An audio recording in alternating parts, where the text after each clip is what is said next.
was a namesake Christian who would go to my church every Sunday. I was a part of the Sunday school. I was a part of every youth ministry kind of thing that is happening in my church. And I was really active in everything that happened in the church.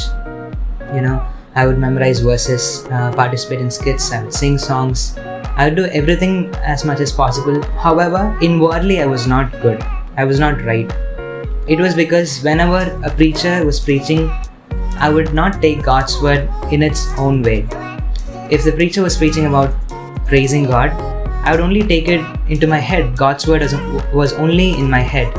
I wouldn't take it to my heart. It was just a knowledge for me. I knew that praising God was right, but I would never do that. I was a namesake Christian. And because of this namesake Christian label that I had, I was not able to overcome temptations when I faced them. I was lost in pornography.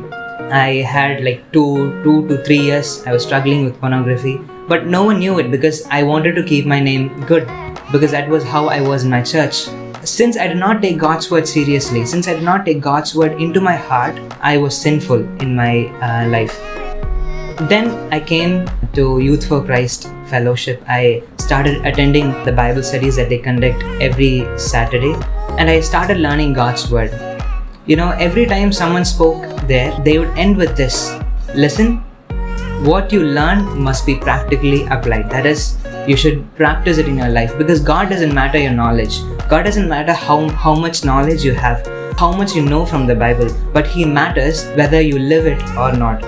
And so I took that word seriously into my heart.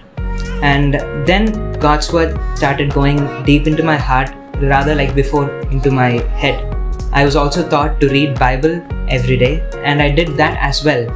From that time on, every knowledge or every God's word that I received, I did not take it into my heart. I just did not understand it. But I also tried to apply them. I started doing it from my heart. And then did I overcome pornography. The more I got closer with God, the more I started taking God's word His way, I started overcoming sins and temptations. And I want to encourage you that if you are struggling in sins, just like I was, I want to tell you this: take God's word in its own way. Live it. If you're taught to love. If you're taught to obey your parents, there is no choice. You have to obey. And it should be from heart and not from the obligation or the type of just like a task. Don't do it that way, but you should do it from your heart. So in the same way God has changed my life, He will change yours as well.